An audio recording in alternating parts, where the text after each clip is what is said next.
नमस्कार, मैं हूं आपके साथ आस्था कौशिक। आज 20 साल बाद राज ठाकरे और उद्धव ठाकरे एक मंच पर आए। महाराष्ट्र में हिंदी को लेकर जारी विवाद के बीच उद्धव ठाकरे और राज ठाकरे ने मराठी एकता पर मुंबई के वर्ली सभागार में बड़ी रैली की। दोनों ने 48 मिनट तक हिंदी मराठी भाषा विवाद को लेकर राज्य और केंद्र सरकार पर निशाना साधा। इससे पहले उद्धव और राज आखिरी बार 2006 में बाला साहेब ठाकरे की रैली में साथ दिखे थे। उद्धव को शिवसेना का मुखिया बनाने के बाद राज ने अलग पार्टी महाराष्ट्र नवनिर्माण सेना बनाई थी, लेकिन आज दोनों एक साथ एक मंच पर आए।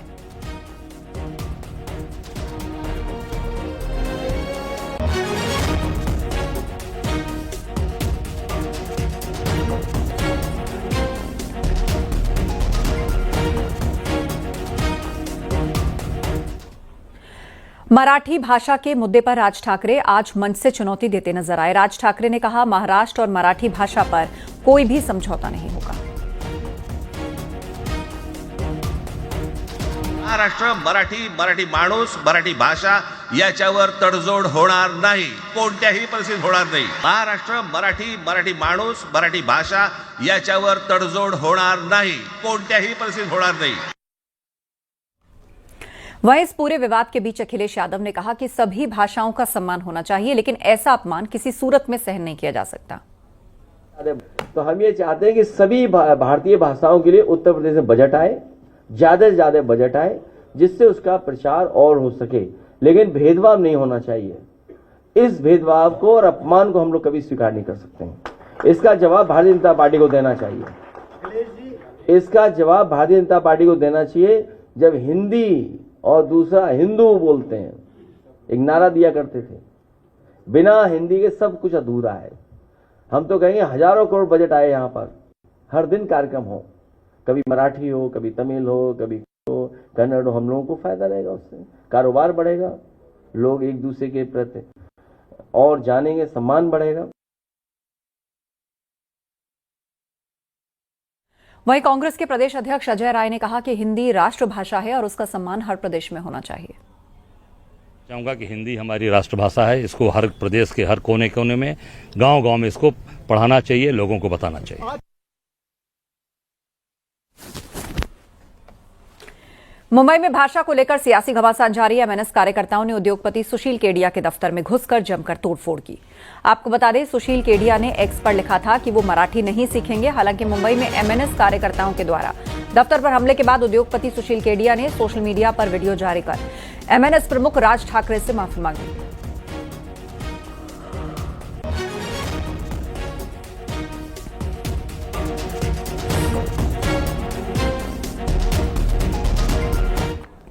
वहीं चिराग पासवान ने भाषा विवाद को लेकर क्या कुछ कहा, ये भी आपको सुनवाते हैं। स्वार्थी राजनीतिक दलों के द्वारा जिस तरीके से भेदभाव की राजनीति को बढ़ावा दिया जाता है, भले वो जात के नाम पर हो, वो धर्म के नाम पर हो, क्षेत्रवाद के नाम पर हो, और अब भाषा को लेकर मैं कतई मैं इसका पक्षधर नहीं हूं। भारत का संविधान ये इजाजत हम लोग को देता है कि देश के किसी भी कोने में किसी भी भाषा में हम लोग रह सकते हैं, कम्युनिकेट कर सकते हैं, पर उसके बाद अगर भाषा के नाम पर भी हम लोग को बांटा जाएगा, मैं पुनः दोहराता हूं, मैं हर भाषा का मैं सम्मान करता हूं, बट जितना मैं आपकी भाषा का सम्मान करता हूं, आप भी हमारी भाषा का सम्मान कीजिए।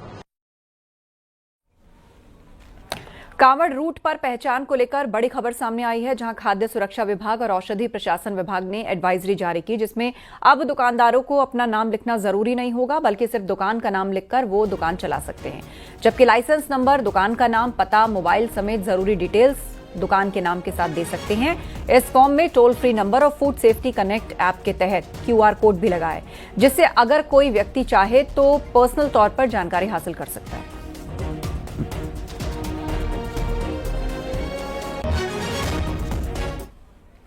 खबर मेरठ से है। कांवड़ यात्रा के दौरान डीजे पर अश्लील या विद्वेष फैलाने वाले गानों पर सख्त पाबंदी होगी। मेरठ के एसएसपी का कहना है कि भक्तिपूर्ण गाने ही बजाएं। ड्रोन कैमरे, सीसीटीवी, एआई और एटीएस की टीम लगातार नजर रखेगी। 11 जुलाई से कांवड़ यात्रा की शुरुआत हो रही है। मेरठ में 800 से ज्यादा जगह सीसीटीवी लगाए गए हैं। कांवड़ रूट को 23 जोन 70 सेक्टर्स में बांटा गया है। लॉ एंड ऑर्डर को देखते हुए हमारी तैयारी काफ़ी समय से चल रही है। जनपद में 800 से ज़्यादा पॉइंट चिन्हित हुए हैं सीसीटीवी कैमरा के लिए। वहां पर जगह पे सीसीटीवी कैमरा लगाए भी गए हैं, कुछ जगह पर काम चल रहा है। साथ ही सड़कों की व्यवस्था, बिजली के तार इत्यादि संबंधित विभागों के साथ मीटिंग कर उन्हें सूचित किया गया है। पूरे कावड़ रूट को 23 जोन और 70 सेक्टर में बांटा गया है, जहां पर सेक्टर अधिकारी और जोनल अधिकारी लगाए गए हैं जो अब भ्रमण करना शुरू किए हैं। हर थाने पर कांवड़ रजिस्टर बनाया है जिसमें सारी कांवड़ संबंधित सूचनाएं अंकित की जा रही है। बरेली में आईएमसी प्रमुख मौलाना तौकीर रजा ने न्यूज 18 से खास बातचीत की। इस दौरान कांवड़ रूट पर लगने वाले मुस्लिम दुकानदारों से अपील की कि अपनी पहचान न छुपाएं। वहीं नेम प्लेट को लेकर तौकीर रजा ने कांवड़ यात्रा को लेकर कई सवाल खड़े किए। मौलाना तौकीर रजा ने कहा कि कुछ लोग नफरत का माहौल बनाकर जहर घोलने का काम कर रहे हैं। मौलाना ने यह भी कहा कि मुसलमान जिस दिन हैसियत में होगा उस दिन ना तो उसकी पैंट उतारी जाएगी और न ही कोई उससे पहचान पूछेगा।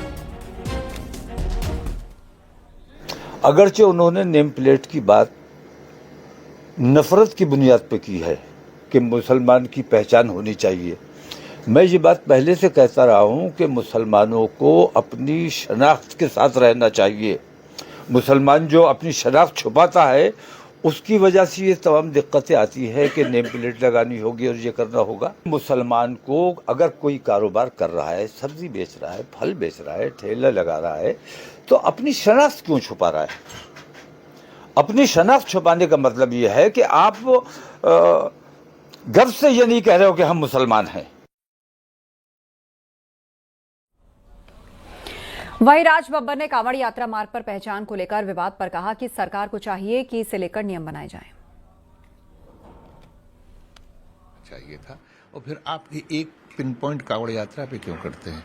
मेले तो मेले होते हैं भाई, और मेलों में जो काम करने वाले जो छोटी छोटी दुकानें लगती हैं वो 10 दिन 8 दिन 5 दिन 3 दिन के लिए लगती हैं, तो उसमें जो मजदूर भी मजदूरी करने के लिए आते हैं बड़े सस्ते पैसे लेकर आते हैं, कम पैसों में आते हैं, और दुकानदार भी चाहता है कि मेरा फ़ायदा हो लेकिन मैं कम पैसे में मजदूरों को लाऊं।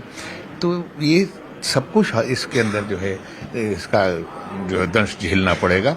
इसलिए चाहिए सरकार को कि इसका कोई एक नियम बनाए। बीजेपी सांसद भोला सिंह ने पूछा है कि रमजान में अगर दिक्कत नहीं तो कांवड़ पर पहचान को लेकर इतनी आपत्ति क्यों है? कांवड़ रूट पर नेम प्लेट से विपक्ष को दिक्कत क्यों है? वहीं एसपी विधायक जियाउद्दीन रिजवी ने समुदाय विशेष को निशाना बनाए जाने का आरोप लगाया। मौलाना इसहाक गोरा ने कहा पहचान चेक करने की कोई जरूरत नहीं, हर त्योहार पर सियासत नहीं होनी चाहिए।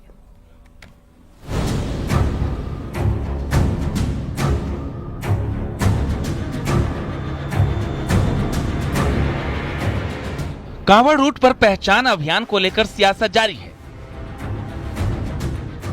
बीजेपी सांसद भोला सिंह ने एसपी पर निशाना साधा। उन्होंने कहा कि मुसलमानों के रोजे रखने पर किसी को कोई आपत्ति नहीं होती है, तो कांवड़ पर पहचान को लेकर इतनी आपत्ति क्यों है? जब मुस्लिमों के रोजे होते हैं तो उसमें कोई व्यक्ति ऐसा नहीं करता है कि उनके रोजे टूटे, कोई व्यवधान उसमें नहीं होता। जब आस्था है, हिंदू धर्म की आस्था है, कावड़ियों की आस्था है, तो उसमें शुद्ध भोजन उनको मिले, इतनी सी सरकार की और संगठनों की चिंता है। अगर वो बता देंगे उसमें तो कोई आपत्ति तो उनको नहीं होनी चाहिए। इस तरह की राजनीति करके एक धर्म को भड़काने का काम कर रहे हैं।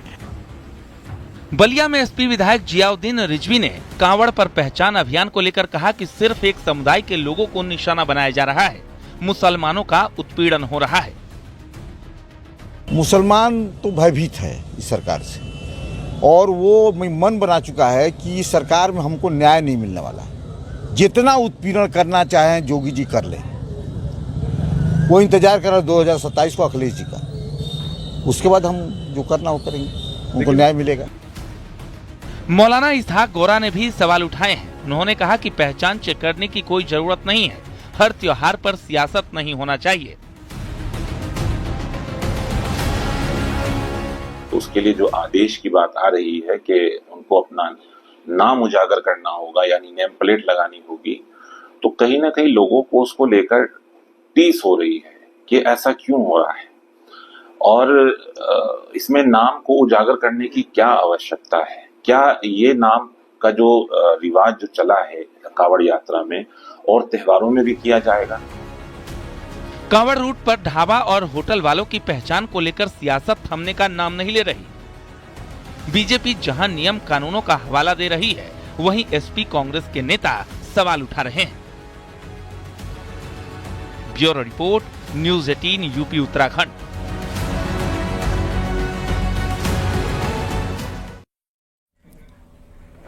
सपा प्रमुख अखिलेश यादव और डिप्टी सीएम केशव प्रसाद मौर्य में फिर से ट्विटर वॉर शुरू होता दिख रहा है। कल अखिलेश यादव ने एक्स पर पोस्ट करते हुए लिखा था, कच्चे आम कह रहे पकाओ मत।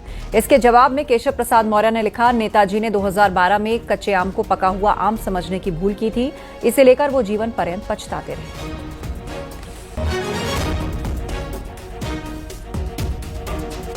बीजेपी प्रवक्ता मनीष शुक्ला ने अखिलेश यादव पर बड़ा हमला बोला। उन्होंने कहा, अखिलेश यादव 2012 में पिताजी और चाचा जी के कंधे पर सवार होकर मुख्यमंत्री तो बन गए, लेकिन भाषा सही नहीं हो पाई, कुछ तो गंभीरता लानी चाहिए।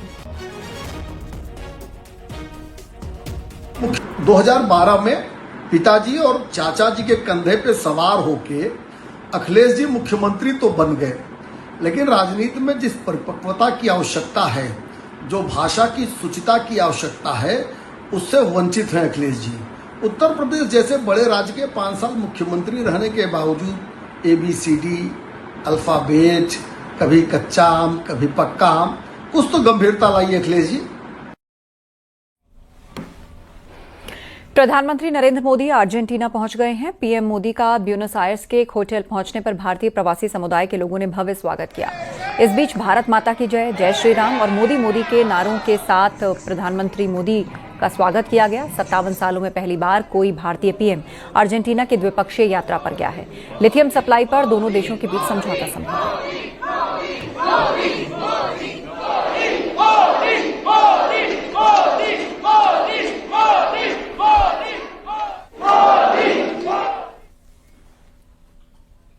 बौद्ध और सिख श्रद्धालुओं के लिए खुशखबरी है। उत्तर प्रदेश सरकार देगी तीर्थ यात्रा का खर्च। बौद्ध सिख श्रद्धालुओं के लिए शुरू होंगी 2 तीर्थ यात्रा योजनाएं। बौद्ध तीर्थ दर्शन और पंच तख्त यात्रा योजना का ऐलान।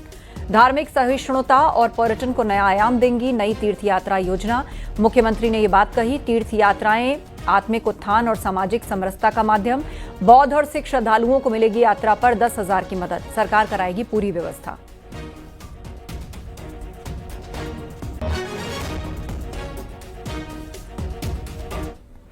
खबर वाराणसी से है। कैंट स्टेशन के सामने ब्रिज के नीचे नए मार्केट में बुलडोजर एक्शन हुआ है। रात को हटाई गई 50 से अधिक दुकानें। निर्धारित मानकों को पूरा न करने पर यह कार्रवाई की गई।